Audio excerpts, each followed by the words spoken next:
lah pemahaman ya cinta melulu gitu. Kebencian tuh nggak boleh ada sama sekali. Tidak Pak, kebencian itu wajib. Makanya Allah sampai mengeluarkan ayat Inna syaitana lakum aduun fattakhidhuhu aduwa. Sesungguhnya syaitan bagi kalian tuh musuh, maka perlakukanlah dia sebagai musuh. Masa musuh diajak rangkul-rangkulan, diajak jabatan tangan, diajak kerjasama, merencanakan sesuatu bersama? Ya kan nggak mungkin Pak. Kita tahu musuh itu nggak akan memberikan kebahagiaan kepada kita, dia mau mencelakakan kita. Dan memang Allah jelaskan di ayat selanjutnya, inna syaitana lakum aduwwun fattakhidhuhu aduwwa innama yad'u hizbahu liyakunu min ashabis sa'ir. Sesungguhnya syaitan-syaitan itu hanya menyerukan kalian, mengajak kalian untuk menjadi penghuni neraka yang menyala-nyala. Jadi kenapa Allah sampai perlu mengungkapkan syaitan itu punya niat apa? Niatnya ngajak kita ke neraka, Pak. Mau kita dengan yang kayak begitu itu kita duduk bersama, kita kerjasama, kita peluk-pelukan, rangkul-rangkulan, jabatan tangan, nggak ada cerita Pak, nggak ada cerita ya. Nah jadi saudaraku rahimakumullah, inilah kira-kira apa yang bisa saya share pagi hari ini ya. Kembali saya ingatkan judulnya kewajiban memelihara ghirah Islamiyah, kewajiban memelihara kecemburuan Islami Pak. Karena jujur kita sekarang hidup di suatu zaman di mana orang-orang kafir yang memimpin dunia, sehingga orang-orang munafik itu leluasa Pak untuk menyebarluaskan kebencian mereka kepada Islam ini lewat gurauan-gurauan, olok-olok, bercanda dan lain sebagainya, humor ya kan. Nah kita tidak boleh terlibat di dalamnya Pak. Dan kita harus memelihara sensitivitas diri kita supaya terpelihara ghirah kita. Kalau ghirah kita terpelihara, mudah-mudahan di mata Allah kita masih dinilai sebagai orang yang memiliki iman Pak. Ya, kalau ghirah kita sudah tidak ada, saya khawatir ya kita merasa masih beriman, kita masih sholat, kita masih pergi umroh, kita masih sedekah ini, tapi ternyata nggak diterima Pak. Karena apa? Karena kita setiap kali ada yang mengolok-olok agama Allah, diam-diam kita ikut tertawa juga, ikut tersenyum juga, ikut doyan juga dengan humor-humor itu. Nauzubillah. Demikian barangkali, mudah-mudahan apa yang saya sampaikan menjadi ilmu bermanfaat dunia dan akhirat. Aqulu qauli hadza fastaghfirullah li wa lakum innallaha wal ghafurur rahim wa sallallahu ala nabiyyina Muhammadin wa ala alihi wa sahbihi ajmain. Wassalamu alaikum warahmatullahi wabarakatuh. Assalamualaikum warahmatullahi wabarakatuh. Jamaah sekalian, mari kita buka sesi tanya. Bapak ingin bertanya, kami persilakan. 1, 2.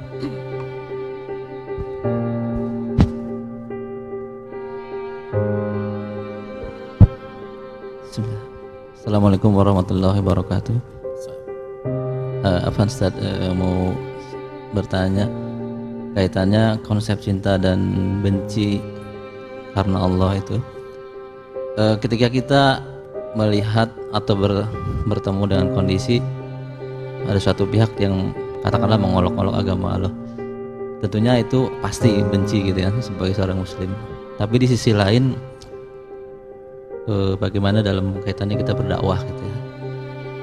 Dakwah di situ bukan hanya ceramah gitu kan, maksudnya kita bergaul, jika menasihatinya gitu kan dalam kehidupan sehari. Tapi dalam hati kita benci dia gitu kan. Itu pasti ada harusnya. Saya kadang terpikir juga bagaimana dulu Rasulullah bisa, tentunya sebagai uswatun kita, qudwah kita ya. Beliau yang suka teringat itu bagaimana Khalid bin Walid dulu kan berperang melawan Rasulullah di perang yang di Uhud itu ya saja. Namun dengan hidayah Allah dia bisa masuk Islam dan menjadi antara panglima perangnya Rasulullah atau Umar dan seterusnya lah.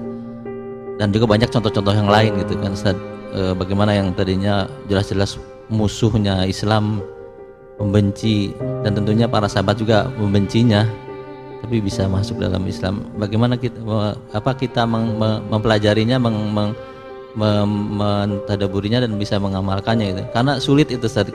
Apalagi lihat mukanya aja udah sebel kasarannya gitu Ustaz. Bagaimana kita bisa merangkulnya gitu. Padahal itu juga ada contohnya untuk hal-hal seperti itu Ustaz. Terima kasih, jazakallahu khairan. Ya, saya teringat surat Fussilat ya.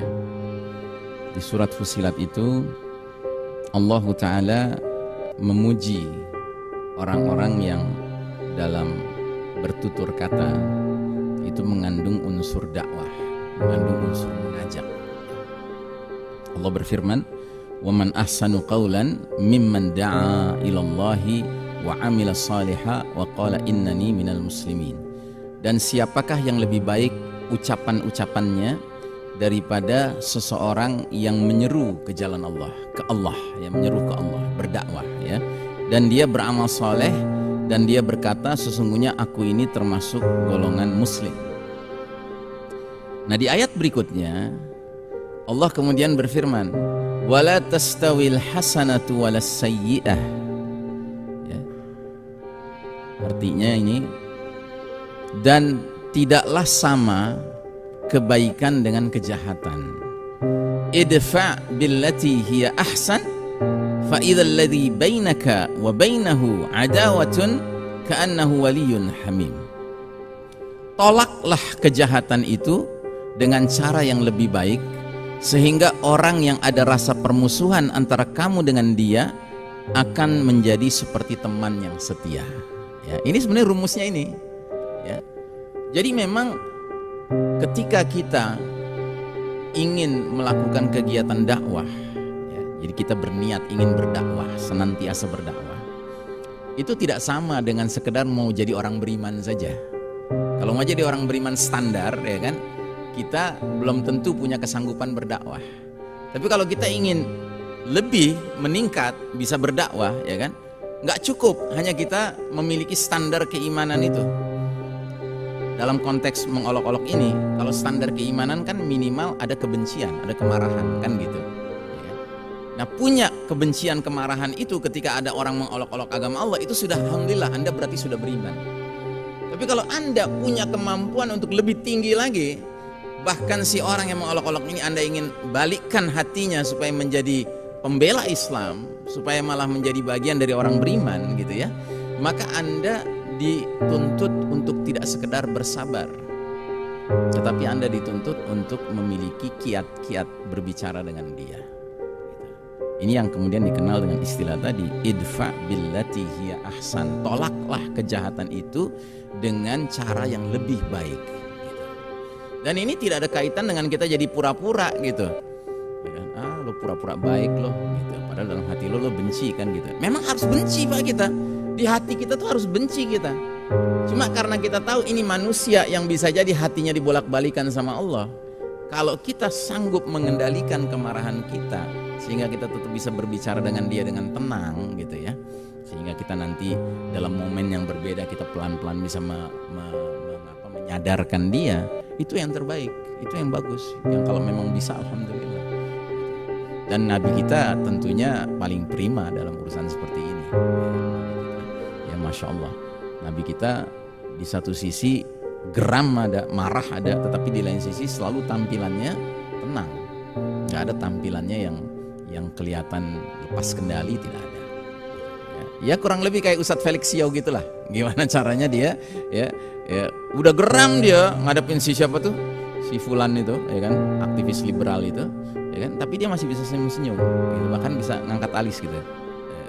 Kan?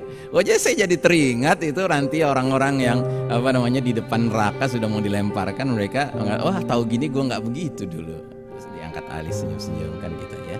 Nah ini perlu latihan Pak, perlu training tentunya gitu. Tapi sesungguhnya memang itulah yang telah menyebabkan orang-orang seperti Khalid bin Walid yang tadinya memusuhi Islam menjadi orang yang berbalik ya. Dan tentunya kita nggak boleh melupakan bahwa Khalid bin Walid tidak hanya berinteraksi dengan Nabi Muhammad SAW, tapi beliau berinteraksi dengan para sahabat lainnya. Dan para sahabat lainnya memang generasi terbaik Pak, sehingga mereka juga sanggup untuk bisa mengalihkan orang yang tadinya membela sayyi'ah, kejahatan, malah menjadi waliyun hamim, teman yang setia, ya kan? Bisa dibalikkan begitu ya kan? Nah ini memang nggak gampang Pak, ini perlu latihan. Tidak semua kita punya kesanggupan itu ya. Tapi kalau memang kita mau dan kita sanggup ya, dan kita bisa mempelajarinya, itu yang terbaik. Dan memang kita perlu sekarang yang seperti itu. Karena sekarang ini banyak sekali kalangan-kalangan yang harus kita balikkan hatinya dari menjadi bergajul di jalanan itu supaya menjadi pembela-pembela Islam. Itu ya, kita perlukan. Dan alhamdulillah saudara-saudara kita di negeri-negeri yang minoritas muslim sekarang ini mereka sangat kreatif, Pak, mengerjakan aneka kegiatan dakwah. Ya. Seperti kemarin ini, mungkin Anda pernah lihat juga videonya. Ada seorang selebritis di barat namanya Andrew Tate. Ya, Andrew Tate. Ya, Andrew, tulisannya Andrew T-A-T-E, Tate bacanya. Dia punya podcast. Ya kan? Nah, dalam salah satu momen di podcastnya tuh dia curhat. Dia ngomong begini, saya adalah seorang beragama Katolik Romawi dan saya setiap bulan nyumbang ke gereja $20.000. Orang kaya memang, Pak, selebritis, dia orang kaya. Tapi kalau saya ditanya agama mana, seandainya ada bursa agama gitu ya, terus saya disuruh menilai mana agama yang paling pantas dihormati, saya akan mengatakan Islam. Padahal dia bukan Muslim. Terus dia kasih penjelasan, kenapa saya menilai Islam itu pantas untuk dihormati? Karena Islam telah melahirkan orang-orang yang meyakininya dengan penuh prinsip. Kita di kalangan Kristiani ini, kita sudah kehilangan, Pak, yang namanya prinsip itu. Sehingga bagi kita, istri kita sekarang tidur sama kita, esok hari diam-diam dia tidur sama laki-laki lain, kita nggak marah. Dia bilang gitu. Wanita-wanita kita pergi ke gereja hari ini, esok hari dia kemudian minum-minum di bar gitu ya, kita nggak marah. Gitu. Padahal dalam kitab kita jelas-jelas nggak boleh itu, minum nggak boleh, zina tuh nggak boleh, dia bilang gitu. Sementara umat Islam itu mereka luar biasa katanya memegang prinsip. Kalau saya pergi ke tengah-tengah kota London pakai t-shirt tulisannya Jesus is gay, Yesus tuh gay, nggak bakal ada orang yang marah, dia bilang gitu. Tapi jangan coba-coba saya masuk ke London pakai t-shirt tulisannya Muhammad is gay, wow, saya nggak bakal hidup tuh, nggak bakal, nyawa saya nggak bakal selamat, dia bilang gitu. Karena pasti muslim-muslim tuh akan marah, saya akan digebukin, dia bilang gitu. Dan saya hormat dengan yang seperti itu. Begitu, Pak. Nah, jadi orang seperti ini, alhamdulillah, langsung diolah, Pak, sama saudara-saudara kita kaum muslimin di Amerika. Mereka punya acara namanya The Dean Show, ya kan? Program Dean itu agama gitu ya. Diundang dia. Terus diajak ngobrol, ya kan? Dibahas tuh video dia, podcast itu, dibahas satu persatu dan dia ngomong terus terang. Ya memang bagi saya nggak bisa pungkiri, saya jujur saja mengatakan agama yang paling saya hormati itu Islam. Walaupun saya bukan seorang muslim. Bahkan dia sampai membicarakan tentang poligami, ya kan? Dia bicara tentang poligami. Dia bilang justru menurut saya masuk akal.